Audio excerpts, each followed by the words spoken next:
Capítulo 7. O peso do julgamento e a graça da compreensão. Os discípulos estavam sentados em círculo ao redor de Jesus, ansiosos para ouvir mais da sabedoria que ele sempre compartilhava. O ar estava quente, mas uma brisa suave acariciava seus rostos enquanto o mestre continuava a ensinar. Não julgueis para que não sejais julgados, começou Jesus, com uma voz firme, mas cheia de compaixão.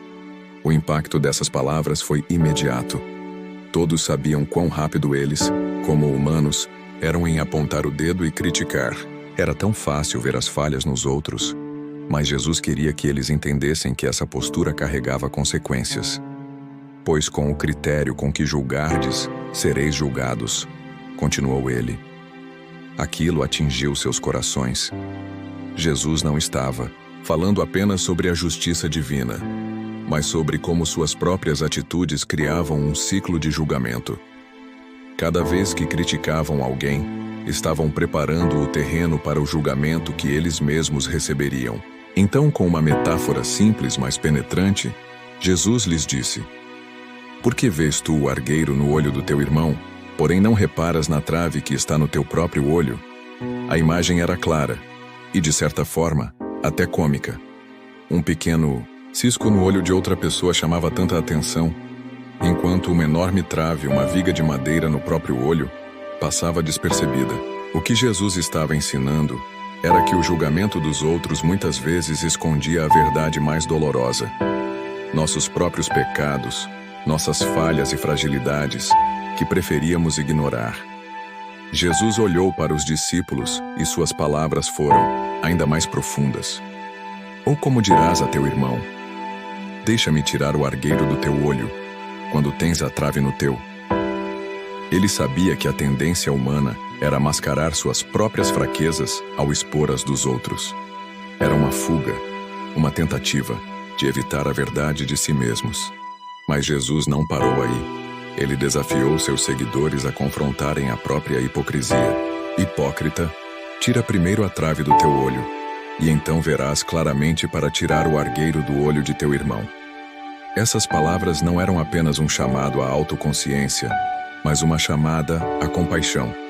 Somente quando reconhecemos e tratamos nossas próprias falhas é que podemos ajudar verdadeiramente os outros. Por fim, Jesus acrescentou uma advertência sobre o discernimento. Não deis aos cães o que é santo, nem lanceis aos porcos as vossas pérolas, para que não as pisem com os pés, e voltando-se, vos dilacerem. Ele estava ensinando sobre a sabedoria em como e quando compartilhar a verdade e os dons espirituais. Nem todos estariam prontos para ouvir ou receber as preciosidades do reino, e seria necessário discernimento para entender isso. O grupo permaneceu em silêncio por um momento, refletindo sobre o que haviam acabado de ouvir. Jesus não estava apenas lhes ensinando sobre a postura correta em relação ao julgamento, mas também sobre a humildade, a sabedoria e a misericórdia, a porta da graça, o poder de pedir, buscar e bater. Na tranquilidade daquela manhã, Jesus continuava a ensinar seus discípulos, que o observavam com atenção. Seu olhar era sereno, mas cada palavra carregava uma força que penetrava os corações dos ouvintes. Ele então disse: Pois todo aquele que pede, recebe. O que busca, encontra. E a quem bate na porta, abre-se. Os discípulos, surpresos, olhavam uns para os outros. A simplicidade da frase escondia uma verdade profunda. Aquela era uma garantia direta do próprio Filho de Deus. Quando buscamos o Pai com fé, Ele sempre responde: Qual dentre vós dará uma pedra ao filho, se este lhe pedir pão? Jesus perguntou, e os homens ao redor sorriram ao imaginar a cena. Ou se lhe pedir um peixe, dará uma cobra? O sorriso desapareceu de seus rostos. Jesus estava falando do amor incondicional dos pais por seus filhos, uma imagem familiar e carinhosa que eles entendiam bem. Ora, se vós que sois maus, sabeis dar boas dádivas aos vossos filhos, quanto mais vosso Pai que está nos céus dará boas coisas aos que lhe pedirem. As palavras de Jesus tocaram fundo. Se até os humanos, com suas imperfeições, conseguem cuidar de seus filhos e suprir suas necessidades, quanto mais Deus, que é perfeito em bondade e amor, estará pronto para atender aqueles que o buscam. Os discípulos ficaram em silêncio, sentindo a magnitude dessa verdade. Eles se perguntavam sobre suas próprias orações, suas necessidades e a confiança que poderiam depositar em Deus. Era um convite a uma fé viva, que não apenas pede, mas busca e bate à porta da graça divina com a certeza de que será aberta. Jesus então finalizou com uma regra de ouro, uma que sintetiza todo o propósito da lei e dos profetas. Portanto, tudo quanto quereis que os homens vos façam, assim fazei-o vós também a eles. Porque esta é a lei e os profetas. As palavras ecoaram no coração de cada um. Se o Pai Celestial em sua perfeição está sempre pronto a nos dar o que é bom, então também devemos viver com essa generosidade no coração, oferecendo aos outros a bondade que esperamos receber. Esse mandamento simples era, na verdade, uma profunda revolução de amor e compaixão. Os discípulos sentiam a responsabilidade e o privilégio de fazer parte de algo maior. Jesus os estava chamando a uma vida de oração sincera e de amor genuíno pelo próximo. A porta estava aberta e tudo o que precisavam fazer era pedir, buscar e bater. A porta estreita e o caminho difícil, a jornada da verdadeira fé. Ao final de um longo dia de ensinamentos, Jesus se levantou diante da multidão e seus discípulos, com o olhar firme e sereno. Ele sabia que suas palavras precisavam ser gravadas profundamente nos corações daqueles que o seguiam. O som da brisa leve misturava-se com a expectativa no ar, quando Jesus começou a falar. Entrai pela porta estreita, disse ele, com uma autoridade que fez os discípulos se endireitarem. Porque larga é a porta, e espaçoso o caminho que conduz à perdição, e muitos são os que entram por ela. As palavras de Jesus pareciam pesar no coração de todos que o ouviam. A imagem do caminho largo ressoava fortemente, pois muitos, na multidão, sabiam como era fácil seguir o fluxo da sociedade, ceder às tentações do mundo e evitar as dificuldades de uma vida de fé. As distrações, as seduções e o conforto do caminho largo ofereciam uma sensação passageira de segurança, mas o destino era a ruína. Jesus então fez uma pausa. Seus olhos, cheios de compaixão, vagaram pelos rostos dos que o cercavam, sabendo que muitos já haviam trilhado o caminho largo em suas vidas. Então ele prosseguiu: porque estreita é a porta, e apertado o caminho que conduz à vida, e poucos são os que a encontram. A porta estreita. Aquele caminho difícil e apertado que parecia tão contra a maré do mundo. Muitos entenderam naquele momento que Jesus falava de algo mais profundo. A verdadeira vida cristã exigia coragem, perseverança e entrega total ao Pai. Não seria um caminho fácil. Seria um caminho de renúncias onde o ego deveria ser abandonado e a cruz deveria ser carregada. Os discípulos refletiam sobre o que significava entrar por essa porta estreita. Cada um deles já começava a sentir o peso da responsabilidade que envolvia seguir a Cristo. A caminhada que haviam iniciado com entusiasmo e paixão agora era desafiada com a dura realidade de que o caminho da fé exigiria muito deles, muito mais do que uma vida comum. Mas no meio dessa revelação, havia esperança. Jesus estava com eles. Ele não apenas apontava o caminho, ele seria a força e a companhia para cada passo dessa jornada difícil. Os falsos profetas, discernindo os frutos da verdade. Jesus estava sentado em um monte, cercado por seus discípulos, e uma multidão que ansiava por suas palavras. Ele sabia que no meio do povo e até entre aqueles que diziam segui-lo, haveria quem se levantasse para distorcer sua mensagem. Assim, com o olhar grave, ele começou a ensinar sobre a necessidade de discernimento. Acautelai-vos, porém, dos falsos profetas, Jesus declarou. Sua voz tinha um tom de urgência.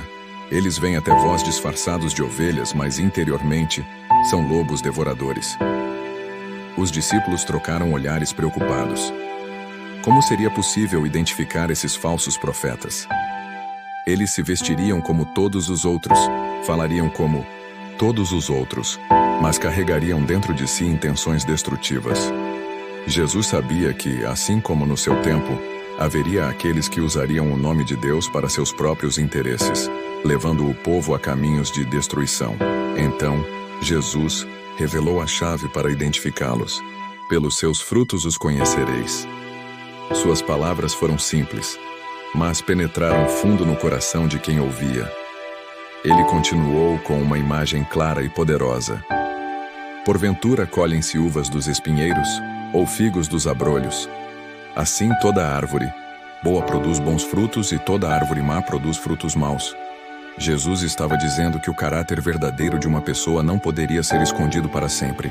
As palavras podem enganar, as aparências podem ludibriar, mas os frutos, suas atitudes, suas ações e a maneira como tratam os outros, esses revelariam quem realmente eram. Toda árvore que não produz bom fruto é cortada e lançada no fogo, disse Jesus com firmeza, olhando nos olhos de cada um de seus ouvintes. Portanto, pelos seus frutos os conhecereis. A multidão ouviu em silêncio. Muitos começaram a refletir sobre as pessoas que haviam seguido ou admirado. Seriam todos verdadeiros? Estariam sendo enganados? O ensino de Jesus era um alerta, mas também uma convocação para que fossem vigilantes e discernissem o que era verdadeiro do que era falso. Entre os discípulos, a mensagem de Jesus ecoava com força. Eles sabiam que, para serem verdadeiros seguidores de Cristo, teriam que produzir bons frutos, não apenas em palavras, mas em ações que refletissem o coração transformado por Deus. A verdadeira confissão de fé. Quando as palavras não são suficientes. Jesus estava no topo do monte, cercado por uma multidão que o ouvia atentamente. Ele havia falado sobre muitos assuntos, sobre o discernimento, a oração, o caminho estreito. Mas, agora, suas palavras carregavam um peso profundo, como se um aviso urgente estivesse prestes a ser dado. Com a voz firme e o olhar penetrante, ele disse: Nem tudo o que me diz o Senhor, Senhor, entrará no reino dos céus, mas aquele que faz a vontade de meu Pai, que está nos céus. Houve um silêncio entre a multidão. As palavras de Jesus ecoaram entre eles como um trovão. Muitos pensavam que apenas confessar a fé, apenas dizer que Jesus era o Senhor, seria suficiente para entrar no reino. Mas Jesus estava revelando uma verdade assustadora. Palavras sem ação, fé sem obediência, não tinham valor. Ele continuou, contando sobre um dia futuro, o dia do julgamento. Muitos me dirão naquele dia: Senhor, Senhor, não profetizamos nós em teu nome? E em teu nome não expulsamos demônios? E em teu nome não fizemos muitas maravilhas? As palavras dos que seriam julgados soavam quase desesperadas. Eles haviam feito grandes coisas em nome de Jesus. Milagres, profecias, expulsão de demônios. Eles acreditavam que essas obras lhes garantiriam a entrada no reino de Deus. Mas Jesus os advertiu de que há uma diferença crucial entre fazer obras em seu nome e viver em completa obediência ao Pai.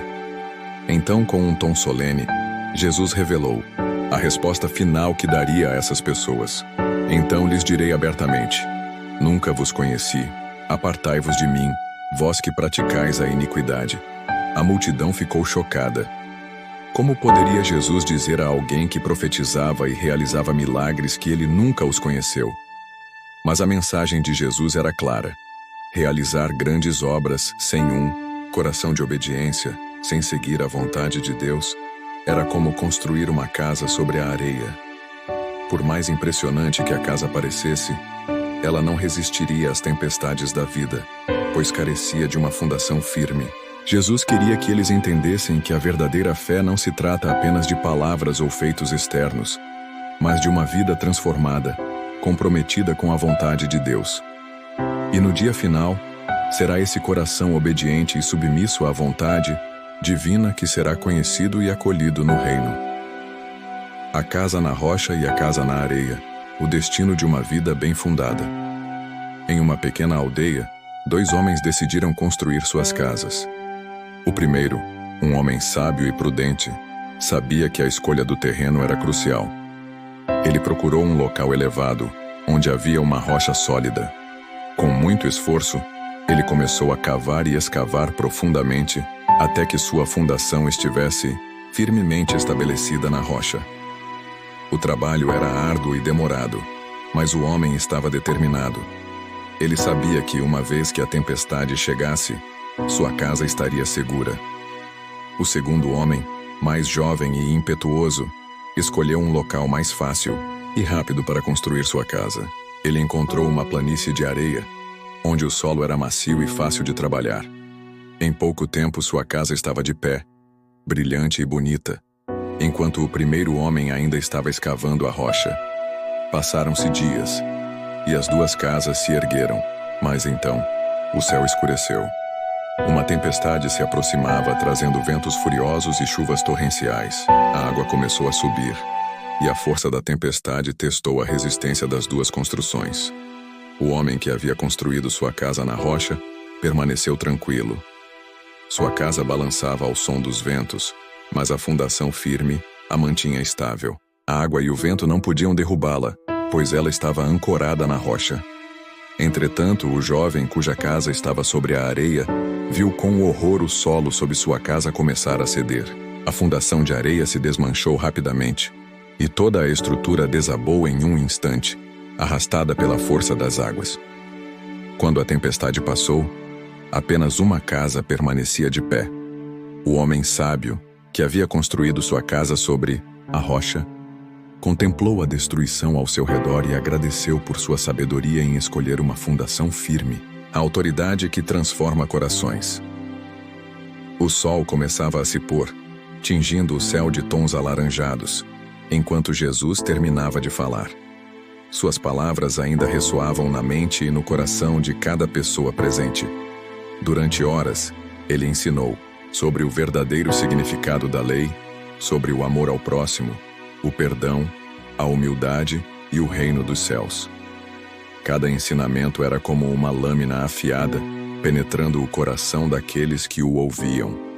Mas não era apenas o que Jesus dizia que impressionava, era como ele dizia.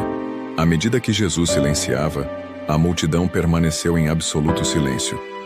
Olhares se cruzavam, bocas entreabertas em espanto. O som do vento soprando entre as árvores e o murmúrio distante das ondas no mar da Galileia eram os únicos ruídos audíveis naquele momento sagrado. Mateus descreve esse momento com simplicidade, mas com grande profundidade.